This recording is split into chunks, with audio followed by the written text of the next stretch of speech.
Baik, bismillah, assalamualaikum warahmatullahi wabarakatuh.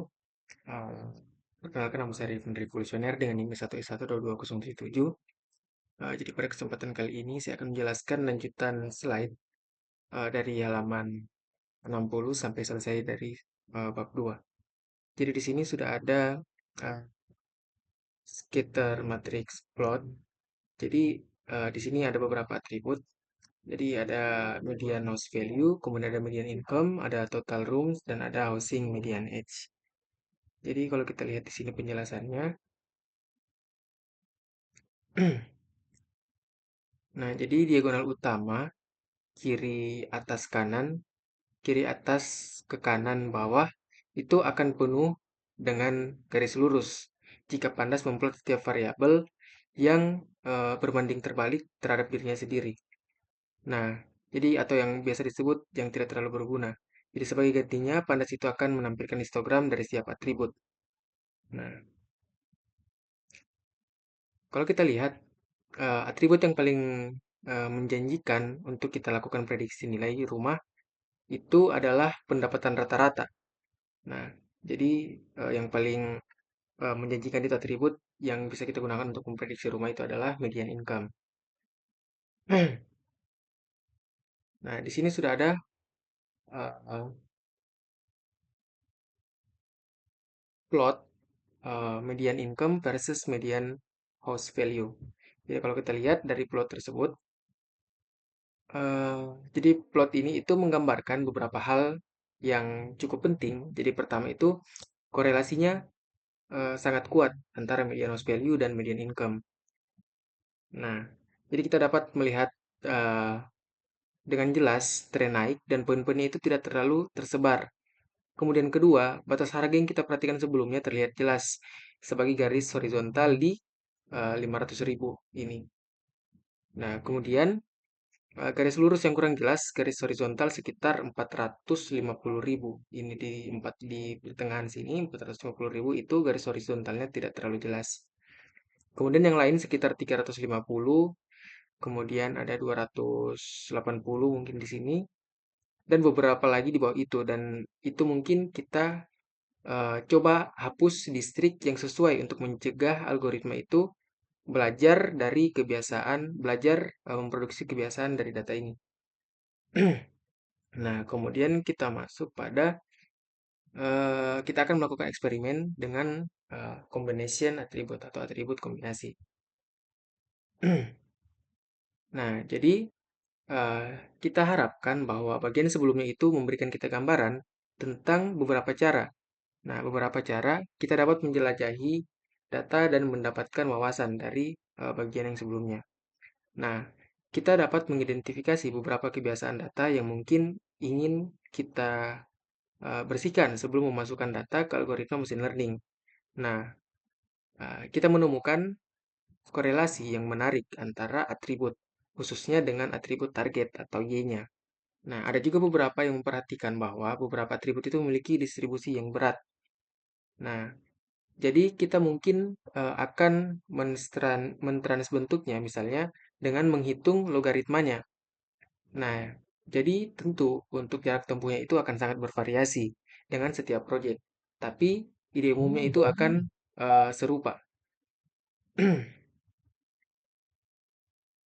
Nah, jadi satu hal yang terakhir yang mungkin kita akan lakukan sebelum menyiapkan data untuk algoritma machine learning itu kita mencoba kombinasi atribut. Jadi maksudnya bagaimana? Misalnya jumlah total kamar di suatu distrik itu tidak terlalu berguna jika kita tahu berapa banyak rumah tangga yang ada. Berapa banyak rumah tangga yang ada, total kamar di suatu distrik itu tidak terlalu berguna. Nah, yang benar-benar kita inginkan adalah jumlah kamar per rumah tangga. Demikian pula jumlah total kamar tidur dengan sendirinya tidak terlalu berguna. Jadi kita mungkin ingin membandingkan dengan jumlah kamar dan populasi per rumah tangga juga tampak seperti kombinasi atribut yang menarik untuk dilihat. Nah, jadi kita akan buat atribut baru. Nah, di sini sudah ada beberapa codingan. Sini terlihat untuk penjelasannya.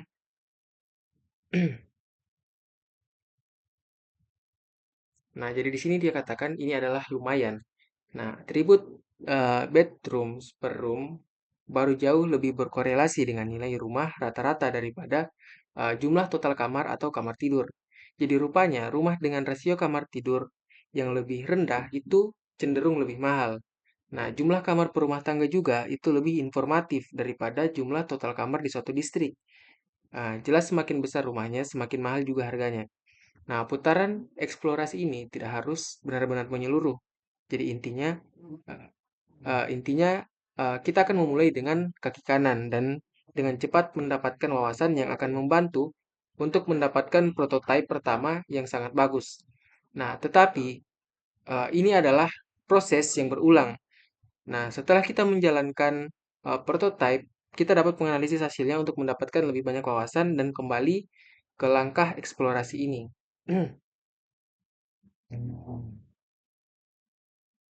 Nah, kemudian kita akan siapkan data untuk algoritma machine learning-nya. Jadi ketika kita menyiapkan data, itu alih-alih kita menggunakan cara tradisional atau secara manual, kita akan menulis fungsi untuk tujuan ini karena beberapa alasan. Yang pertama, itu kita memungkinkan untuk mereproduksi transformasi ini dengan mudah pada himpunan data apapun. Misalnya, lain kali kita mendapatkan himpunan data yang baru. Nah, kemudian yang kedua, kita itu secara bertahap akan membangun perpustakaan fungsi transformasi yang dapat digunakan kembali di proyek yang akan datang. Jadi kita akan membuat model yang nantinya bisa kita gunakan kembali di proyek yang akan datang. Nah, kemudian kita dapat menggunakan fungsi-fungsi di dalam sistem langsung untuk mengubah data baru sebelum memasukkannya ke algoritma yang ada. Nah, jadi yang keempat, ini itu akan memungkinkan kita untuk dengan mudah mencoba berbagai transformasi dan melihat kombinasi transformasi mana yang paling berhasil. Nah, jadi yang harus kita lakukan adalah pertama, kita kembali ke set pelatihan. Nah, kita kembali ke eh, training set. Nah, kita kembali ke dataset yang bersih. Nah, dengan menyalin straight training set sekali lagi. Nah, mari juga kita akan melakukan pemisahan predictor dan label. Jadi kita akan pisahkan Y sama X-nya karena kita tidak selalu ingin menerapkan transformasi yang sama pada predictor dan nilai target. Nah, kita harus perhatikan bahwa fungsi drop itu membuat salinan data dan tidak mempengaruhi strat train set. Nah,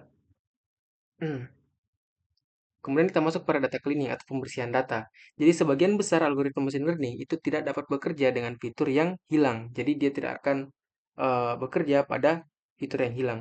Jadi mari kita buat beberapa fungsi untuk mengatasi hal tersebut. Nah, kita melihat bahwa atribut total bedrooms itu memiliki beberapa nilai nul atau nilai yang hilang. Jadi kita akan melakukan perbaiki nilai yang hilang tersebut. Nah, kita bisa memiliki tiga opsi. Yang pertama, itu kita singkirkan atau kita hapus distrik yang sesuai. Kemudian, yang kedua, kita singkirkan seluruh atribut. Dan yang ketiga, kita atur nilai ke beberapa nilai, 0, rata-rata, median, dan lain-lain. Nah, mm, bagaimana kalau kita pilih nomor 3? Nah, jadi jika kita memilih opsi yang ketiga, kita mengatur value-nya itu ke value tertentu, misalnya 0, rata-rata, median, dan lain-lain, kita harus menghitung nilai median pada set pelatihan dan menggunakannya untuk mengisi nilai yang nol dalam set pelatihan. Nah, jangan lupa juga untuk menyimpan nilai median yang telah kita hitung, yang nantinya akan dibutuhkan untuk mengganti nilai yang hilang dalam set pengujian saat kita ingin mengevaluasi model yang kita buat.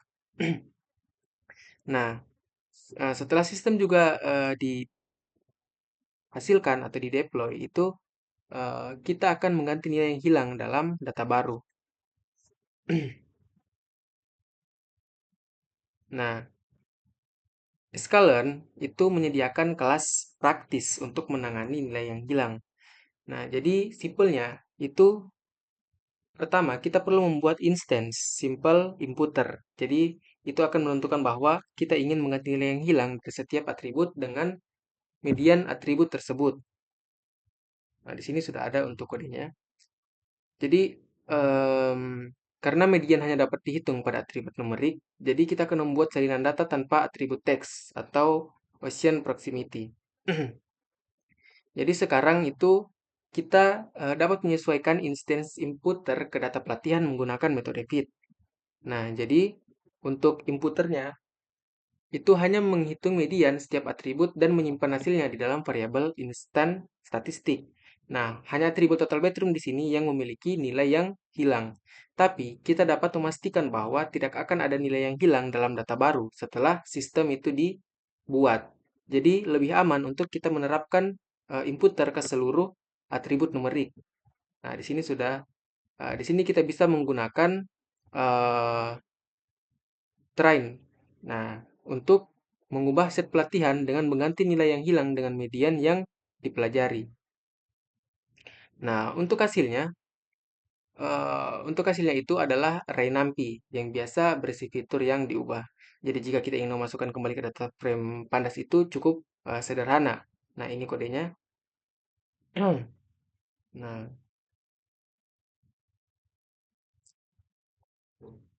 Nah, sekarang kita masuk saja pada handling text and categorical attribute.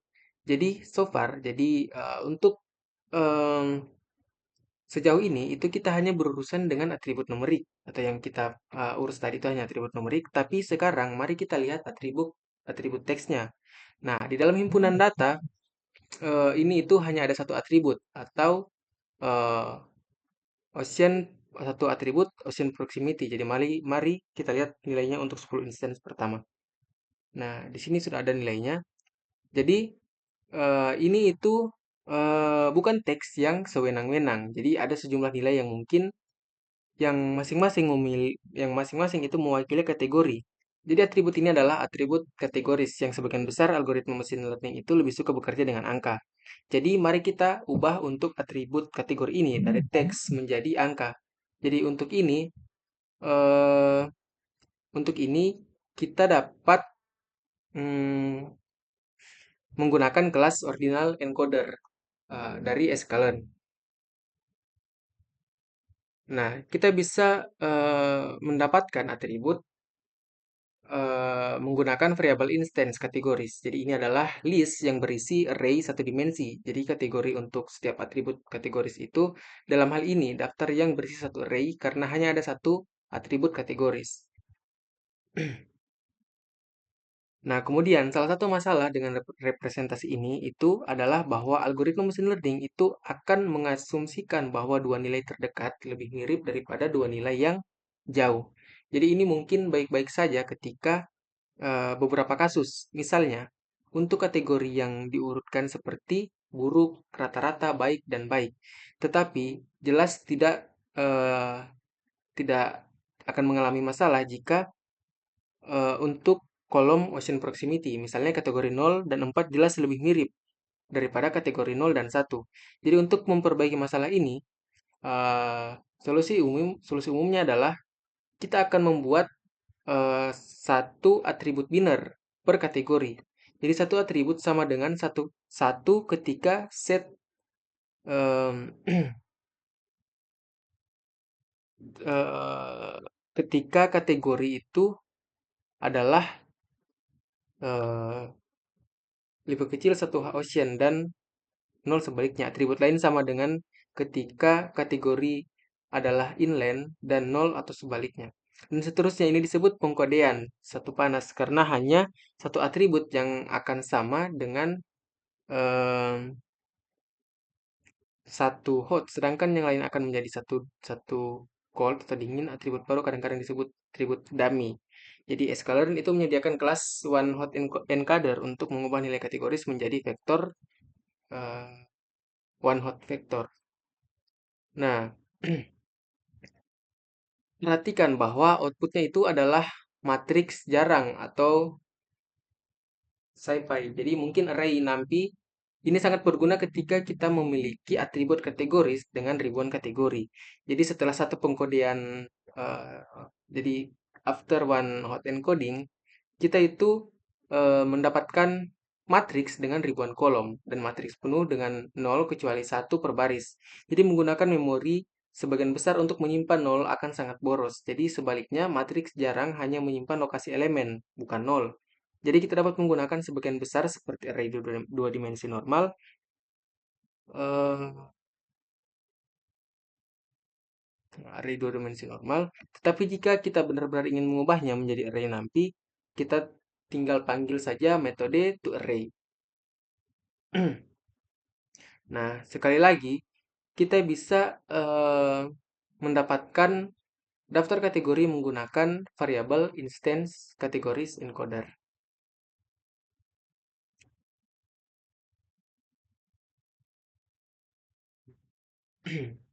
Nah, di sini ada informasi. Nah, jika atribut kategoris memiliki jumlah besar, kemungkinan jadi jika atribut kategoris memiliki sejumlah besar kemungkinan kategori, misalnya kode negara, profesi, spesies, maka maka one hot encoding. Jadi maka one hot encoding itu eh, akan menghasilkan sejumlah besar fitur input. Jadi ini dapat memperlambat pelatihan dan menurunkan kinerja. Nah, jika ini terjadi, input kategoris dengan fitur numerik yang berguna yang terkait dengan kategoris, misalnya kita dapat mengganti fitur ocean proximity dengan jarak ke laut. Nah, demikian pula untuk kode negara dapat diganti dengan populasi negara dan PDB per kapita. Jadi kita dapat mengganti setiap kategori dengan vektor dimensi rendah yang dapat dipelajari yang disebut penyematan. Jadi representasi setiap kategori itu akan dipelajari selama pelatihan. Jadi ini adalah contoh pembelajaran representasi. Nah, kita akan melihat penjelasan yang lebih lanjut itu di bab 13 dan 17 yang lebih jelasnya. Nah, sekarang kita masuk pada kostum transformers. Nah, jadi meskipun Scaleron itu menyediakan banyak transformator yang berguna, eh, kita perlu menulis sendiri untuk tugas-tugas seperti operasi pembersihan custom untuk menggabungkan atribut tertentu. Jadi, ketika kita ingin transformator, eh, kita ingin transformator bekerja dengan mulus dengan fungsi Scaleron, dan karena Scaleron itu bergantung juga pada pengetikan, eh, bukan inhar. Jadi, yang perlu kita lakukan hanyalah membuat kelas dan mengimplementasikan tiga metode, yaitu feed, untuk mengembalikan eh, self, dan ada transform, dan ada feed transform.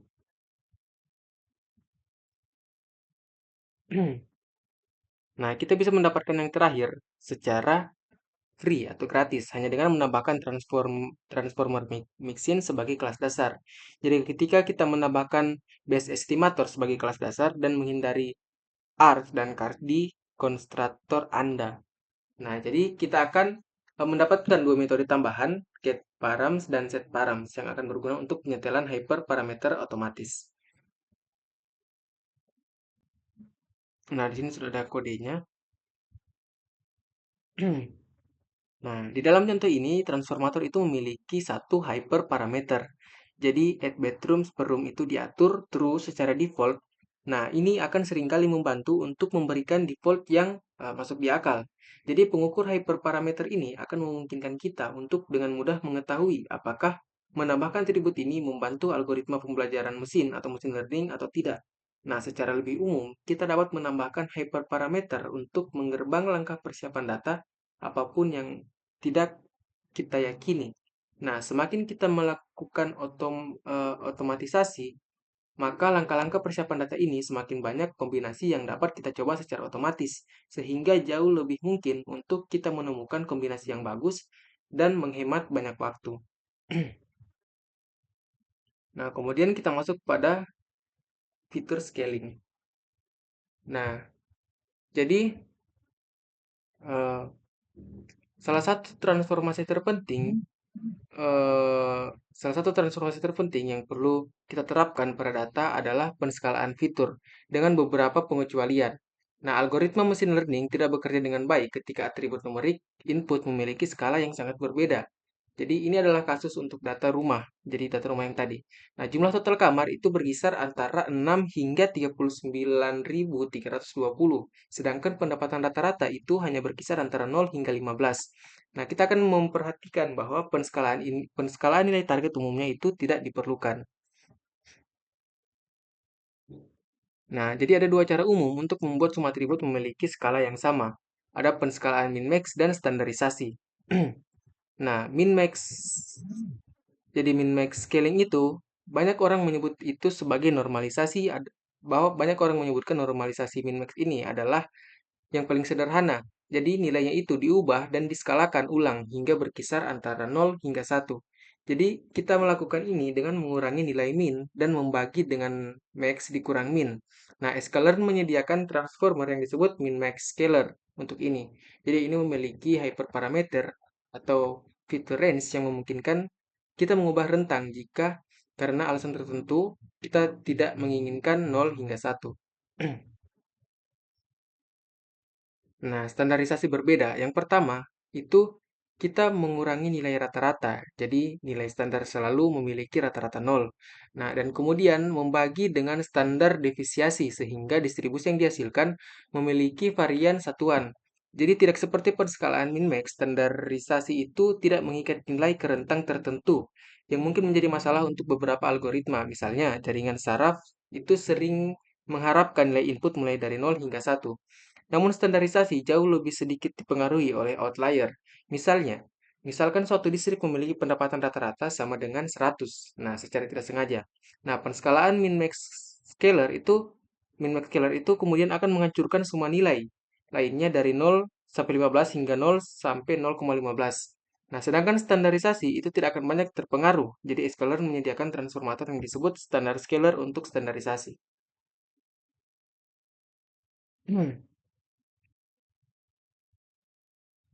Nah, jadi seperti semua transformasi, penting untuk menyesuaikan scalar ke data pelatihan saja.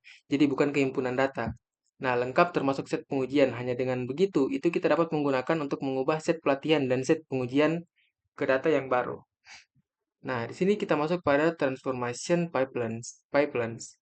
Jadi, seperti yang telah kita lihat, bahwa ada banyak langkah transformasi data yang perlu dijalankan dalam urutan yang benar.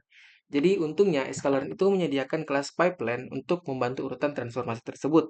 Jadi, berikut adalah pipe kecil untuk atribut numerik. Nah, jadi konstruktor alur atau the pipeline constructor itu mengambil list pasangan nama estimator yang menentukan urutan langkah. Nah, kemudian semua kecuali estimator terakhir harus transformator, yaitu mereka harus memiliki metode fit transform. Nah, namanya bisa apapun yang kita suka, asalkan unik dan tidak mengandung garis bawah ganda. Jadi, mereka akan berguna untuk penyetelan hyperparameter. Nah, ketika kita memanggil pipeline speed method eh, secara berurutan pada semua transformator itu meneruskan output setiap panggilan sebagai parameter ke panggilan berikutnya hingga mencapai penaksir akhir yang memanggil metode feed. Nah, the pipeline expose itu metode yang sama dengan final estimator. Nah, dalam contoh ini, final estimator adalah standard scalar yang merupakan transformator sehingga pipeline memiliki metode transform yang menerapkan semua transformasi ke data secara berurutan. Dan tentu saja juga metode V-transform itu yang merupakan V-transform yang merupakan metode yang kita gunakan.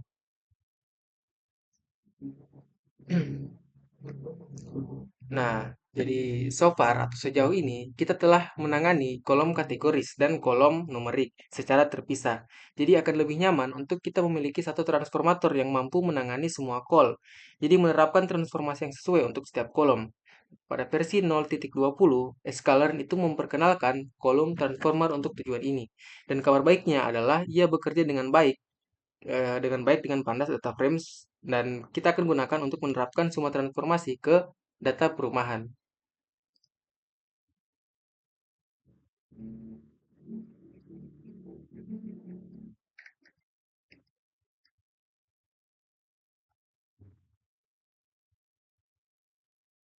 Hmm, Oke, jadi kita lihat di kode ini bagaimana kita mengimplementasikan kolom transformer. Jadi yang pertama kita mengimpor kelas kolom transformer. Nah, selanjutnya kita mendapatkan list daftar nama kolom numerik dan daftar nama kategoris. Nah, dan kemudian itu kita akan membangun kolom transformer. Jadi eh, konstruktor itu membutuhkan daftar tupel. Jadi di mana setiap tupel itu berisi nama, dua-dua dua-dua transformator dan daftar nama atau indeks kolom yang harus diterapkan pada trans urut. Nah, dalam contoh ini kita menentukan bahwa kolom kolom numerik itu harus diubah menggunakan pipeline yang kami tentukan sebelumnya. Dan kolom garis set harus diubah menggunakan one hot encoder. Akhirnya, kita menerapkan kolom transformer ini ke data rumahan. Jadi ini menerapkan step transformator ke kolom yang sesuai dan menggabungkan eh, dan menggabungkan di sepanjang sumbu kedua. Jadi transformator itu harus mengembalikan jumlah baris yang sama.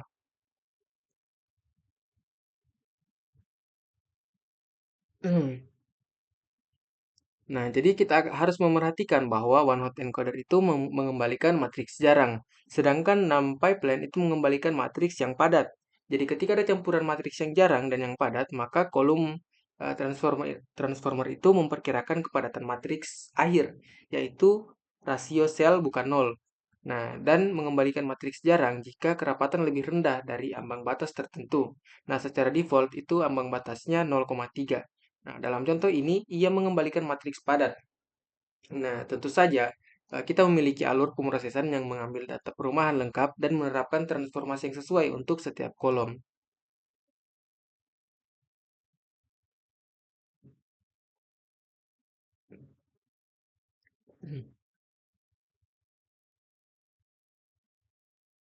Nah, jika kita menggunakan escaler 0,19 atau yang lebih lama, kita dapat menggunakan pustaka pihak ketiga seperti escaler pandas. Atau dapat kita menggunakan transformator custom. Nah, kita dapat untuk mendapatkan fungsionalitas yang sama dengan kolom transformer atau kita dapat menggunakan feature union. Jadi kelas yang dapat menerapkan transformator yang berbeda dan menggabungkan outputnya. Tetapi kita tidak dapat menentukan kolom yang berbeda untuk setiap transformator. Nah, semuanya itu berlaku untuk seluruh data. Dimungkinkan untuk mengatasi batasan ini menggunakan transformator khusus untuk pemilihan eh, eh, kolom selection.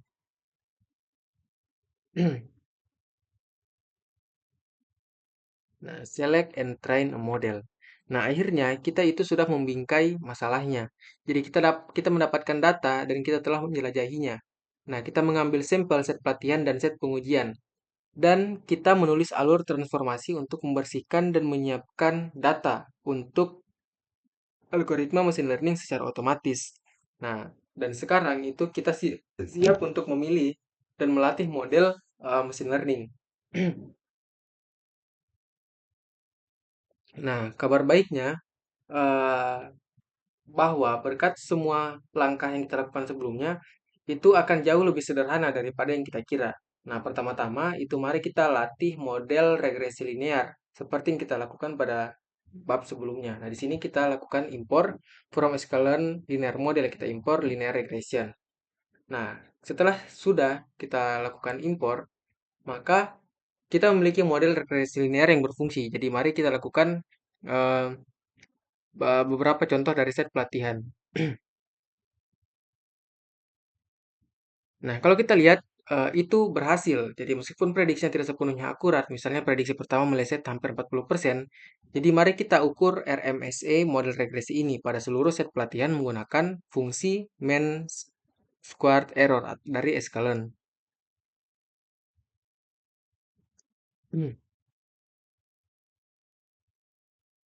Jadi ini lebih baik daripada tidak sama sekali, tetapi jelas bukan skor yang bagus. Jadi median median housing value itu sebagian besar distrik berkisar antara $120.000 dan $265.000.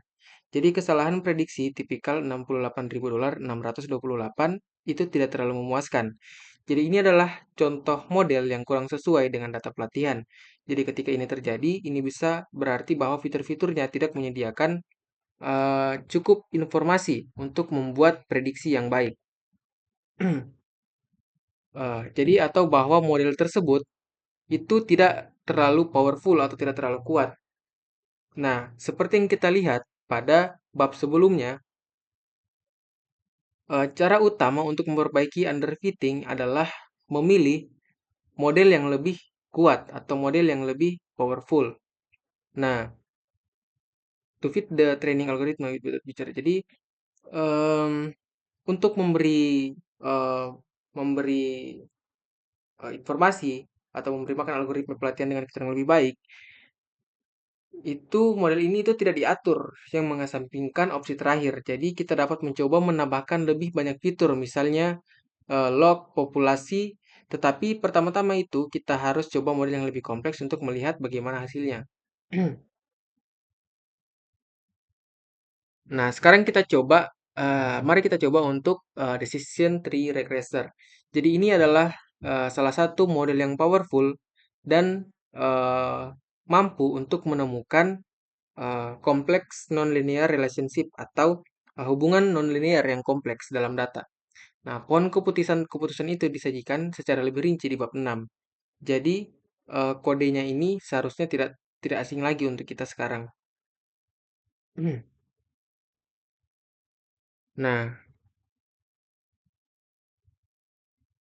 Nah, jadi tidak ada kesalahan sama sekali.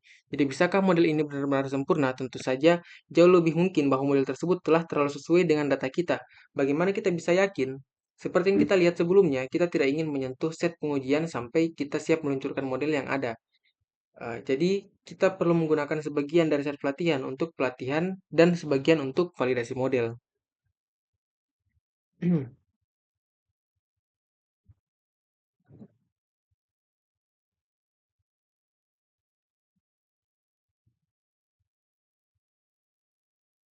Nah, kemudian better evaluation using cross validation. Jadi, untuk evaluasi yang lebih baik, kita itu menggunakan cross validation.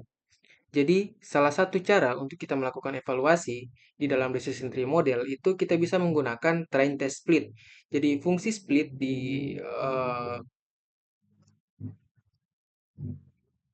nah,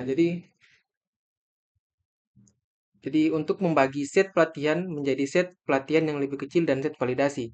Lalu melatih model terhadap set pelatihan yang lebih kecil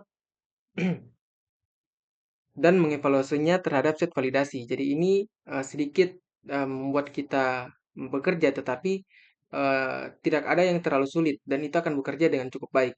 Nah, alternatif yang bagus adalah menggunakan fitur validasi silang atau key vault dalam Escalent. Nah, kode berikut itu secara acak membagi set pelatihan menjadi 10 subset. Nah, berbeda dengan disebut lipatan, kemudian melatih dan mengevaluasi model di session 3 10 kali. Nah, memilih lipatan yang berbeda untuk evaluasi setiap saat dan melatih pada 9 lipatan lainnya. Nah, hasilnya adalah array yang berisi 10 skor evaluasi. Hmm.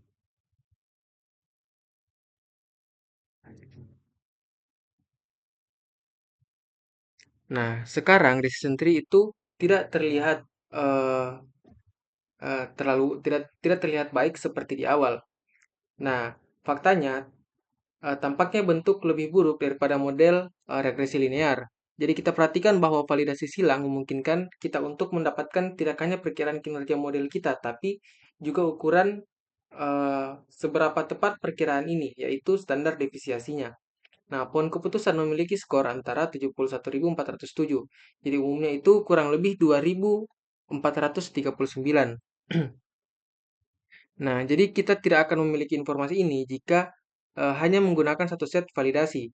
Tapi validasi silang datang dengan mengorbankan pelatihan model beberapa kali. Jadi tidak selalu memungkinkan.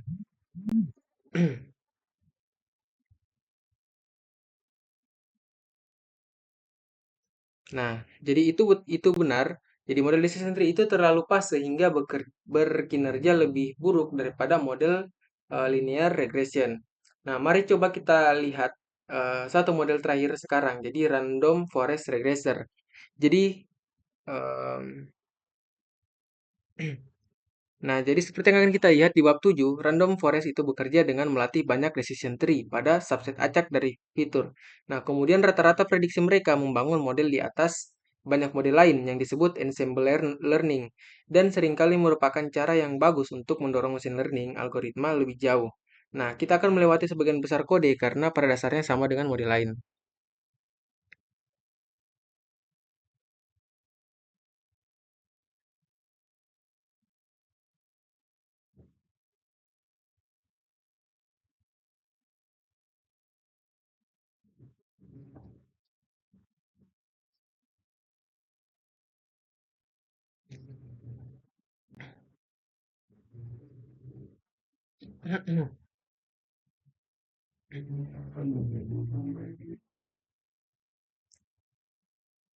Nah, jadi ini jauh lebih baik karena random forest itu terlihat sangat menjanjikan. Nah, namun kita harus perhatikan bahwa skor pada set pelatihan masih jauh lebih rendah daripada set validasi, yang berarti bahwa model itu masih terlalu sesuai dengan set pelatihan. Jadi solusi yang mungkin untuk overfitting adalah dengan menyederhanakan model atau kita akan membatasinya. Nah, untuk mendapatkan lebih banyak data pelatihan, namun sebelum kita menyelami eh, lebih dalam ke random forest, kita harus mencoba banyak model lain dari berbagai kategori algoritma machine learning, misalnya beberapa support uh, vektor mesin atau SVM dengan kernel yang berbeda, dan mungkin kerja jaring saraf. Nah, tanpa menghabiskan terlalu banyak waktu untuk mengubah hyperparameter. Jadi tujuannya adalah untuk memilih beberapa dua atau lima model yang menjanjikan.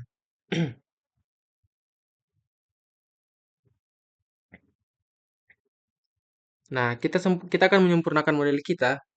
Nah, kita akan asumsikan bahwa sekarang kita memiliki list pendek model yang menjanjikan. Dan kita perlu menyempurnakannya. Mari kita lihat beberapa cara untuk melakukannya.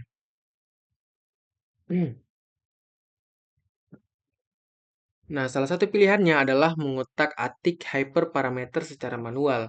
Sampai kita menemukan kombinasi nilai hyperparameter yang bagus. Ini akan menjadi pekerjaan yang sangat membosankan. Dan kita mungkin tidak punya waktu untuk menjelajahi banyak kombinasi. Sebagai gantinya, kita harus menggunakan research CV dari sklearn untuk mencari yang akan kita butuhkan. Yang perlu kita lakukan adalah memberitahu hyperparameter mana yang kita inginkan untuk bereksperimen dan nilai apa yang harus dicoba. Dan itu akan menggunakan validasi silang untuk mengevaluasi semua kemungkinan kombinasi nilai hyperparameter. Nah, misalnya kode berikut itu akan mencari nilai mencari negara kombi terbaik dari nilai hyperparameter untuk random forest regressor.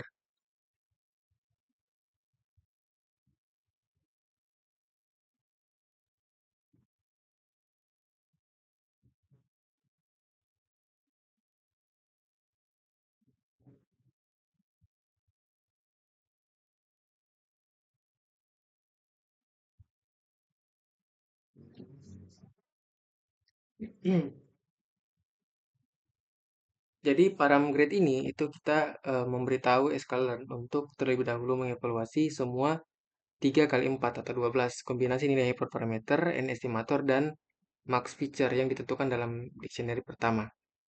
Nah, kita lihat saja ini untuk contohnya. Jadi dalam contoh ini, itu kita mendapatkan solusi terbaik dengan mengatur pengukuran hyperparameter max feature ke 8 dan hyperparameter n estimator ke 30. Nah, skor RMSC untuk kombinasi ini adalah 49.682 yang sedikit lebih baik daripada skor yang kita dapatkan sebelumnya menggunakan default hyperparameter value which was 50.182. Nah, jadi kita mendapatkan fine tune base model.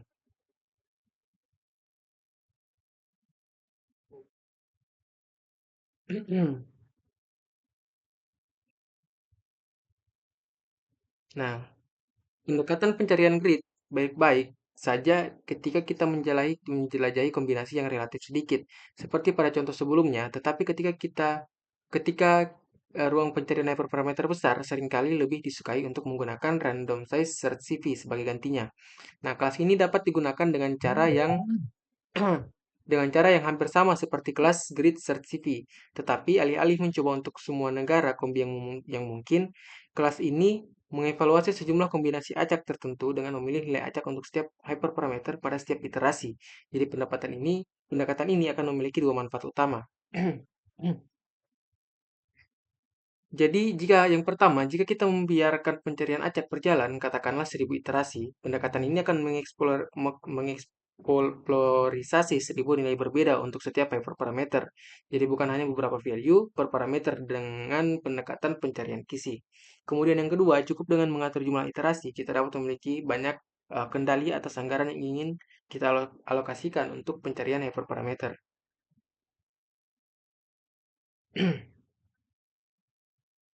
Nah, kemudian untuk metode ensemble, jadi cara lain untuk menyempurnakan sistem itu dengan mencoba menggabungkan model yang berkinerja terbaik atau grup atau ensemble.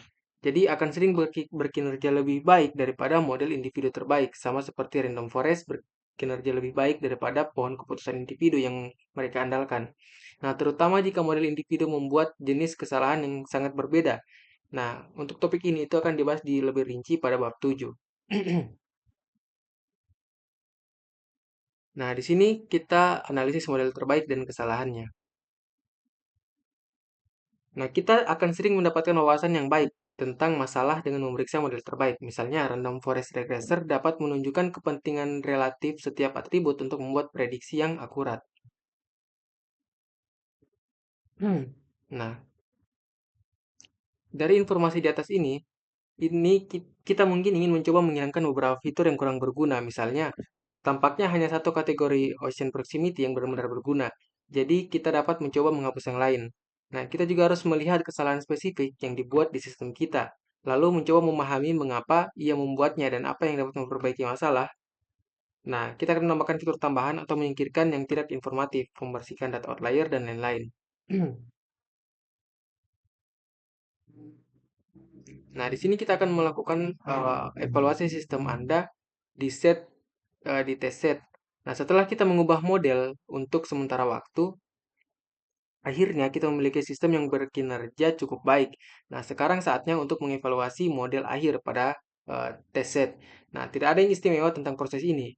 Jadi cukup kita dapatkan prediktor dan label dari set pengujian kita. Kita jalankan full pipeline dan untuk mengubah data itu kita menggunakan call transform. Nah, bukan fit transform. Jadi kita kita tidak ingin menyesuaikan set pengujian dan evaluasi model akhir pada set pengujian.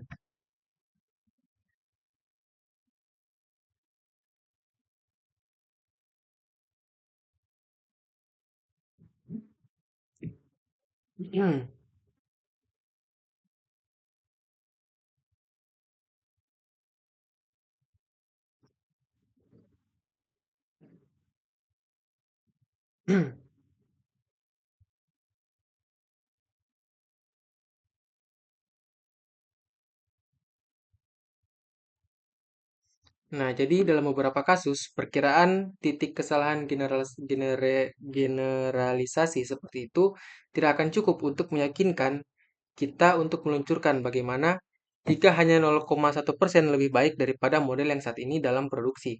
Jadi, kita mungkin ingin memiliki gambaran tentang seberapa tepat perkiraan ini. Jadi, untuk ini kita dapat menghitung interval kepercayaan 95% untuk kesalahan generalisasi menggunakan SIP stats interval. Nah, jika kita melakukan banyak penyentuhan hyperparameter, performanya biasanya akan sedikit lebih buruk daripada yang kita ukur menggunakan validasi silang. Nah, karena sistem itu akhirnya disempurnakan untuk berkinerja lebih baik pada data validasi dan kemungkinan tidak akan berkinerja baik pada himpunan data yang tidak dikenal. Nah, tidak demikian halnya dalam contoh ini, tetapi ketika ini terjadi, kita harus menahan godaan untuk mengubah hyperparameter agar angka-angka terlihat bagus di set pengujian. Nah, perbaikan tidak mungkin digeneralisasi ke data baru.